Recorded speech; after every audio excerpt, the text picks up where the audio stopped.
All right, welcome back to SBC. Pardon the interruption. I'm Adrian Woodring here with Lev Suker and Edward Franklin. And today's topic, we're going to be talking about way too early NBA season predictions. Lev, I'll give it to you first. All right, so I'm going to talk about the two teams that will be the final two teams remaining in the Western Conference. So in the Western Conference Finals, one of them will still be the Denver Nuggets. I don't think they're going anywhere. They still have Nikola Jokic, who, in my opinion, is the best player in the world right now. Jamal Murray is one of the best point guards in the league and is so underrated and could lead a team if need be, in my opinion. And Aaron Gordon is a really good role player. Contavious Caldwell-Pope is really good, and they're bringing almost everyone back. The only person who is not on a deal right now is Bruce Brown. And while he was vital, he is not needed. So the Nuggets are in a really good place for next year and could run it back.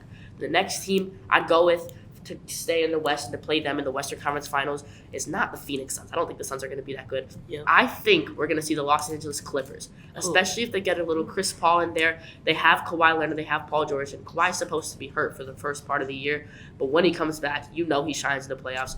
And Paul George, playoff P, it's never been great, but I think we're going to see him go back to the Oklahoma City days next year. I think we're going to see a little resurgence of Paul George, and they have what they need. The Clippers have been just mediocre in the playoffs for the last 10 years, but they are the only franchise to be over 500 every single year for the last 10 seasons, and I think this year might be the year they get over the hump. All right, I'm just going to stop this for a second. I think the Clippers is an absurd thing to say. I don't think they aren't a good team. You already said Kawhi's going to be hurt for the first year. Who's his backup? They have Paul George. But who's taking that other superstar spot? They don't have another one. Nobody. And they don't have Chris Paul yet. So to say Chris Paul is in there is unfair to say. Now, I agree with the Denver Nuggets take. I think Jokic is good, obviously. Jamal Murray is an underrated player. I think the KCP take is amazing. I think he's a great player and just doesn't get enough respect. But we're going to go back to the Eastern Conference predictions. All right, for the Eastern Conference, I have probably the Bucks after losing in 5 to Miami. I do think they'll have a bounce back from that if they need to, and they should. And as second team, I do think it will be Boston because I just feel like they have the depth and their bench is very good or okay. So, yeah, that's what I think. I'm excited to see how Milwaukee bounces back with this coaching situation. Obviously, they still have Budenholzer in the air, but I think Chris Middleton's getting way too much money in free agency. I'd like to see how they do bounce back from this first-round exit this year.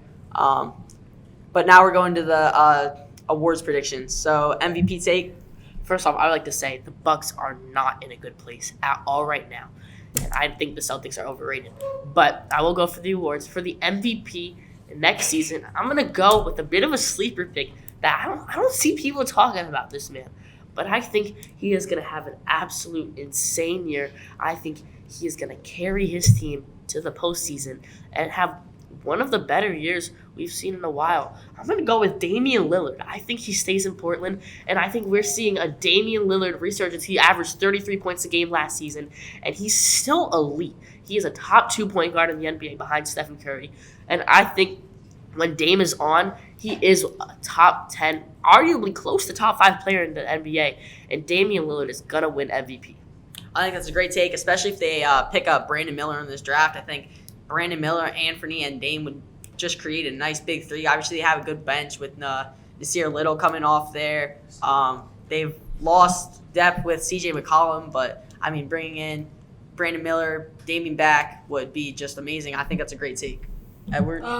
My MVP prediction, I would say, I think he started off the season very well.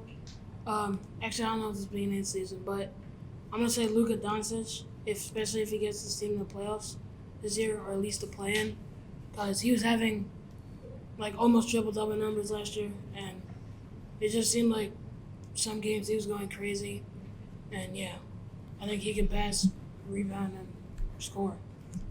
All right, I'm going to take the obvious one there. I'm going to go Nikola Jokic. He really doesn't have a weakness to his game, and I think on that note, we're going to end it up. This is Sports Broadcasting Camp. Pardon the interruption. Thank you.